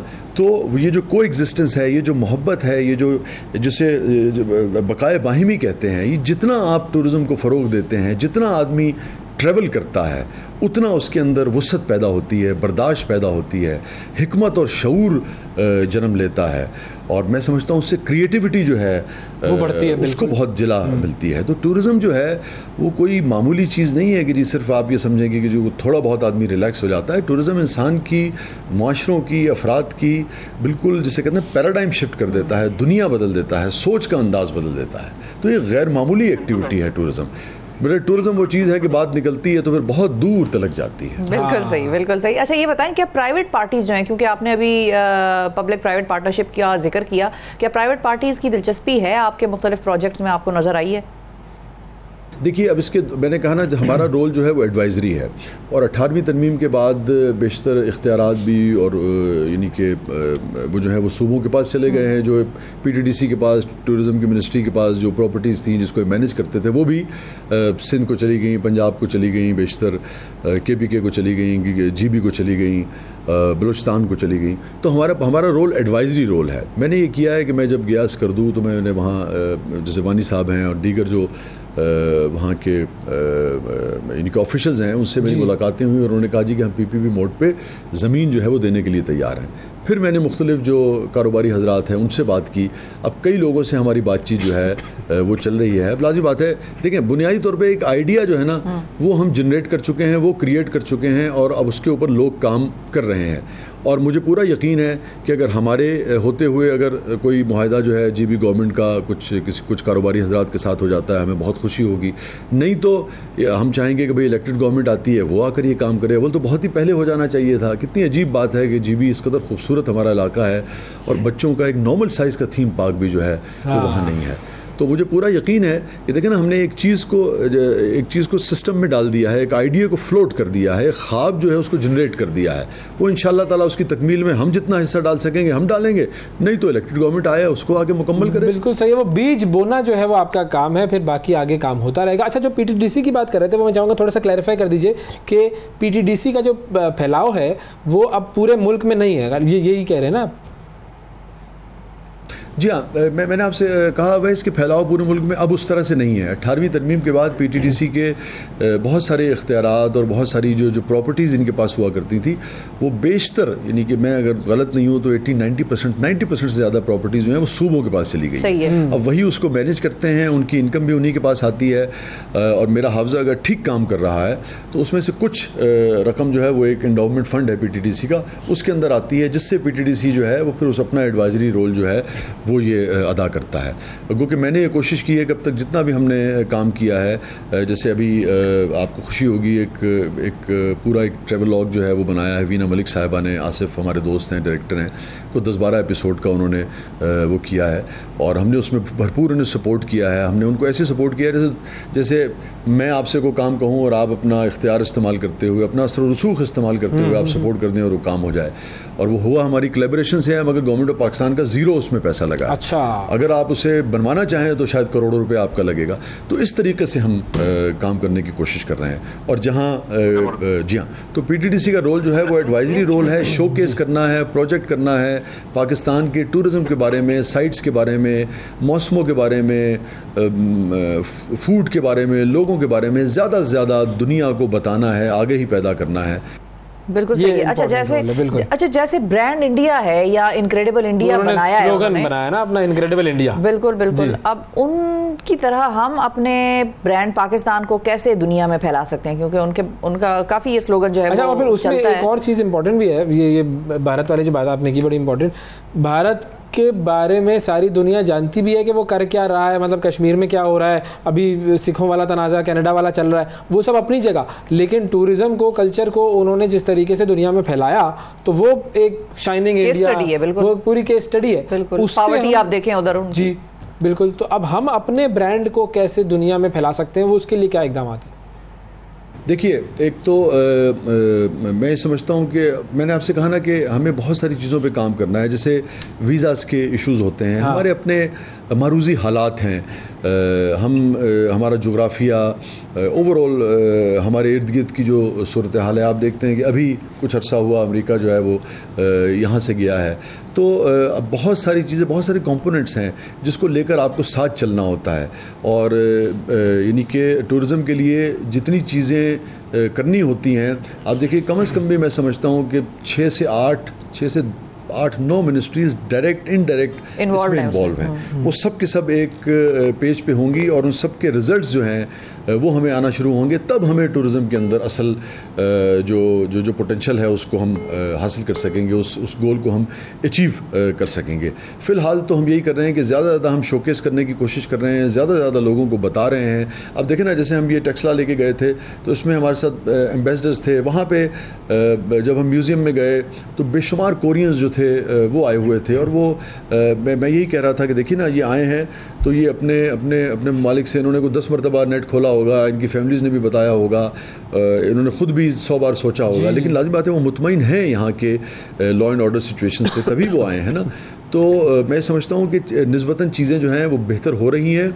और आपका जो बुनियादी सवाल था, मैं उसकी तरफ आता हूँ कि हमने भी एक चीज़ जो है वो लॉन्च की है जिसको हम सलाम पाकिस्तान कहते हैं। अब हम उसको आहिस्ता आहिस्ता प्रमोट करने जा रहे हैं, और दीगर भी चीज़ों को मेरी कोशिश है, अगेन जो मुमकिन नहीं है इस अरसे के अंदर, और मैं समझता हूँ कि इलेक्टेड गवर्नमेंट को आगे ही उस पर ज़्यादा काम करना होगा, मगर उसकी भी हम बुनियाद रखने जा रहे हैं कि हमारे रेस्टोरेंट जो हैं, हमारी हॉस्पिटलिटी के जितने भी यानी कि होटल्स हमारे जो हैं, दीगर जो ट्रैवल के हमारे वो हैं, मैं कोशिश कर रहा हूँ कि आने वाले दिनों में एक वेबसाइट और एक ऐप ऐसी डेवलप कर सकें कि जैसे ही टूरिस्ट जो है वो पाकिस्तान में उतरे, एक ऐप के अंदर उसको टैक्सी से लेके, उसको होटल्स की कैटेगरी, उसको रेस्टोरेंट्स, उसको किस जगह जाना है, कहाँ का वेदर कैसा है, ये सब का सब उसको एक क्लिक पे मिल सके। तो इस हवाले से अब मैंने काम जो है वो शुरू किया। आप जानते हैं कि ये एक आध महीने में होने वाला काम नहीं है, लेकिन अगेन इसकी हमने बुनियाद रख दी है, इसकी हमने सोच रख दी है। जहाँ तक हम बढ़ सकेंगे, कर सकेंगे, वहाँ हम करेंगे, और फिर आने वाली गवर्नमेंट जो है उसे करे। क्योंकि कुछ चीज़ें जो हैं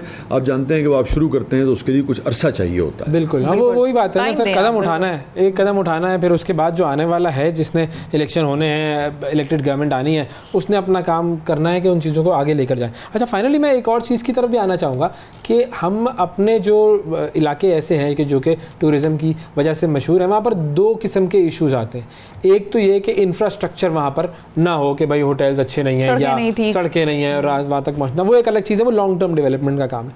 लेकिन कुछ शॉर्ट टर्म डेवलपमेंट के काम, जैसे कि हम सर्विस क्वालिटी की बात करें या होटल प्राइसिंग वगैरह है, उनको कंट्रोल नहीं कर सकते, खाने की क्वालिटी, बिल्कुल वो चीज़ें बड़ी इंपॉर्टेंट है। क्योंकि आप जाते हैं वहाँ पर होटल्स के प्राइसेस रेगुलराइज नहीं है, कोई भी कुछ भी ले लेता है, फिर उसके बाद जो है वो वहाँ पर सर्विसेज की क्वालिटी इतनी अच्छी नहीं है, तो वो लोगों को बड़े मसाइल होते हैं। तो जो हमारा लोकल टॉयलेट्स की फराहमी, जी वो नहीं है, ये बड़ी ज़रूरी चीज़ है। वहाँ पे जो लोकल हमारा टूरिस्ट है जो इन इलाकों में जाता है, उसको जो मुश्किलात पेश आती हैं, वो इन चीज़ों से थोड़ा सा अगर हम इनके ऊपर नज़र डालें तो इनको सॉल्व करने के लिए क्या किया जा सकता है?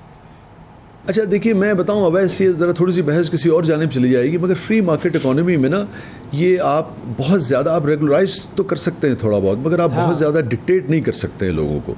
मैं उसकी मिसाल देता हूँ। मैं भी यानी कि ये समझता था कि भाई ये हमारे होटल्स वाले जो हैं ये ज़्यादती करते हैं और 1000 का कमरा 10,000 रुपये कर देते हैं, कहीं कोई लिमिट होनी चाहिए।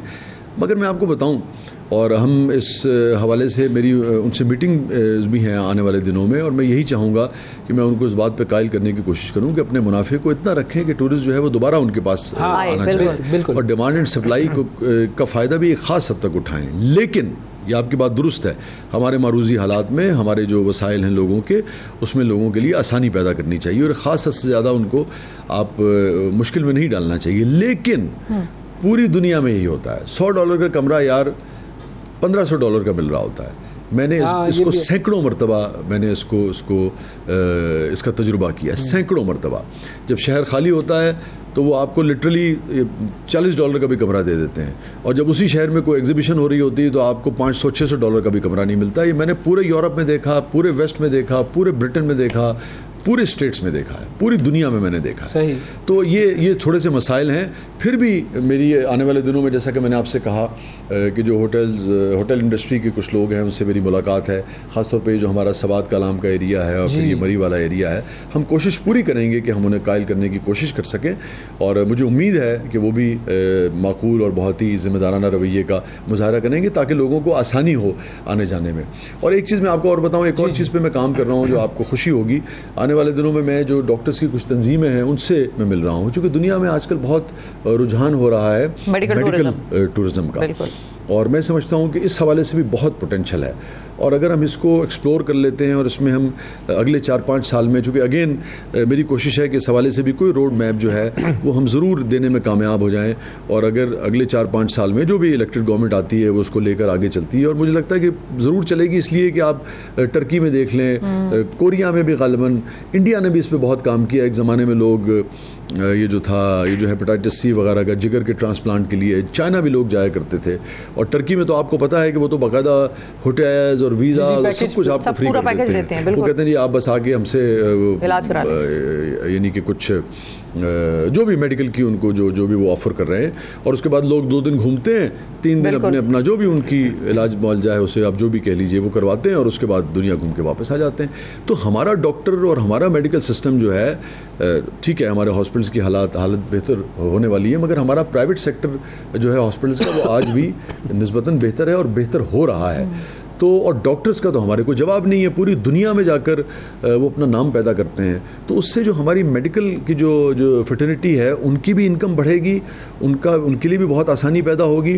और इलाज मालजे के हवाले से देखें ना, मैं ये ज़ाती तौर पे जानता हूँ कि बहुत सारे इमाराती जो हैं वो आज भी पाकिस्तान में आकर इलाज कराना पसंद करते हैं। उनकी तादाद अभी को बहुत ज़्यादा नहीं है, मगर है, ज़रूर है।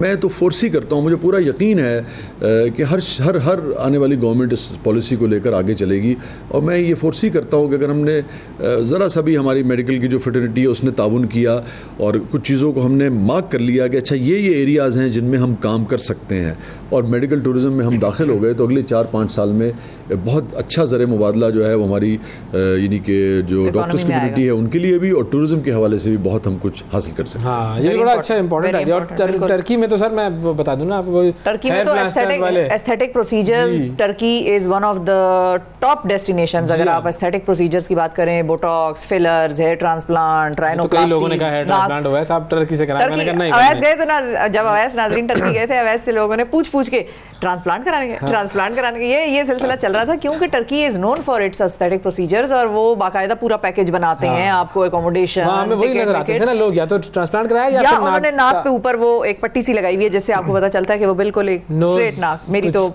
अल्लाह की मेहरबानी है कि मेरी है, लेकिन खराब ऑलरेडी अल्हम्दुलिल्लाह। लेकिन नाजरीन, ये कुछ लोगों का जब मसला होता है तो फिर वो शदीद होता है, और कुछ लोगों का बाकायदा तौर पे ये मेडिकल मसला है, उनको सांस में प्रॉब्लम होने लग जाती है, जो कि उनकी फिर आगे लाइफ क्वालिटी जो है वो सांस अच्छा सांस ठीक है, सांस में प्रॉब्लम होती है, बिल्कुल सही। तो वो फिर सांस में प्रॉब्लम होती है। और एक और चीज़ मुझे याद है, ज़ाहिर है हम क्योंकि वसी शाह साहब से ये बात कर रहे थे तो मुझे वैसे ख्याल आया कि बहुत मरतबा हम जब जाते हैं ये पहाड़ी इलाकों की तरफ, तो वहाँ हम अचानक कोई चीज़ देखने के लिए गूगल करते हैं तो सिग्नल चले जाते हैं।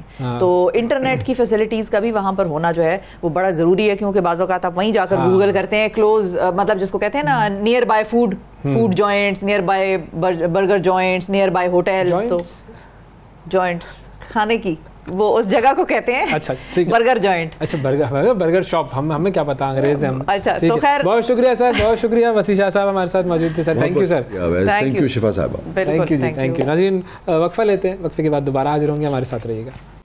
सुबह सवेरे पाकिस्तान, सुबह सवेरे पाकिस्तान, सुबह सवेरे पाकिस्तान।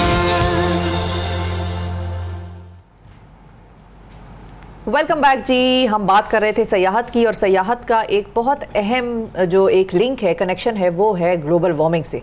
और वो कैसे है? सयाहत की वजह से ग्लोबल वार्मिंग उस तरह से नहीं होती, लेकिन ग्लोबल वार्मिंग की वजह से सयाहत ज़रूर मुतासर होगी। आने वाले वक्तों में हमारी ज़िंदगियाँ बहुत मुतासर होंगी। और वो कैसे होंगी?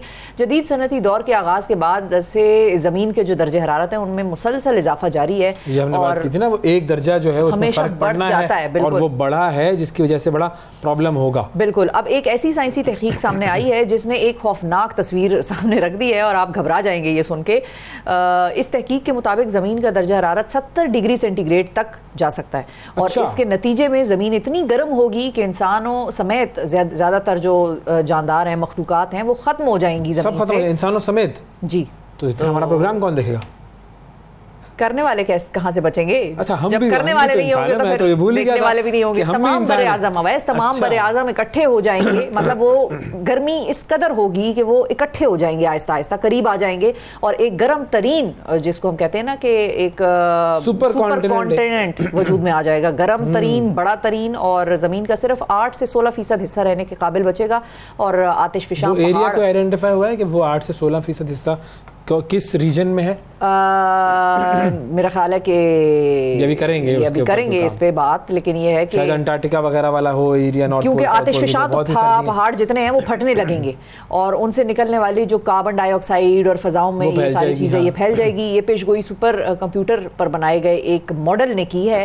और तसल्ली वाली बात ये है, तसल्ली वाली बात ये है, तसल्ली वाली, हौसले वाली बात ये, हौसला भी दे दूं ना, घबरा ही ना जाए। क्योंकि आपने प्रोग्राम का एंडिंग नोट जो है वो ऐसे टेंशन में दिया है, उसमें हौसले वाली बात कर देंगे। हौसले वाली बात, तसल्ली वाली बात यह है कि ये सब कुछ 25 करोड़ साल बाद होगा।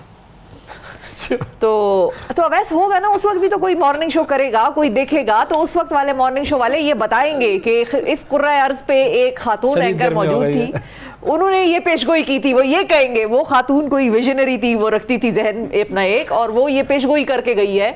लेकिन उसका आगाज जो है, लेकिन बहरहाल जो सीरियस काम बात है वो ये है कि इस सारी ग्लोबल वार्मिंग के सिलसिले का आगाज हो चुका है, और खराबी बढ़ती जा रही है। खराबी तो बढ़ती जा रही है, ये बात होता है। कुछ चीजें तो आप अपने जहन में इस तरह से भी रखें कि कुछ चीजें जो आप अपने जमाने में बचपन में आराम से करते थे, यानी कि बगैर एसी के गर्मियां गुजारना, बगैर एसी के बाहर खुले फिजा में सोना चारपाइयां डाल के, वो बहुत सारी चीजें प्रैक्टिसेस आहिस्ता आहिस्ता वक्त के साथ एलिमिनेट होती जा रही है, क्योंकि वो 5 सालों में जो मैंने इस्लामाबाद में गुजारे हैं, इन 5 सालों में मैंने जो चीज़ देखी, जो चेंज देखा, वो ये कि दिन में बारिश होना कम हो गई है। ये ऑब्जर्वेशन मेरी अपनी पर्सनल हो सकता है गलत हो, लेकिन ये नहीं 2010 में मुझे बड़ी अच्छी तरह याद है, हमारा यूनिवर्सिटी का जो पहला सेमेस्टर था, उसकी जो पहली सर्दियां थी, तो नया इंस्टाग्राम की ऐप आई थी। और उस इंस्टाग्राम की ऐप बड़ी चल रही थी। तो हमारी यूनिवर्सिटी क्योंकि पहाड़ों के बिल्कुल दामन में वाक़ई है, तो वहां पर हम बड़ी तस्वीरें ले रहे थे। लेकिन वो इतनी सख्त सर्दी थी दिसंबर उस साल का 2010 का, कि आप उधर खड़े नहीं हो सकते थे, इस कदर सख्त सर्दी थी। और अब जब हम सर्दियों में फिरते टुरते हैं तो ना हमें कोटों की जरूरत है, एक जमाने में ग्लव्स पहने, मिटन्स पहने हमने, और टोपियां हैं और मफलर्स हैं।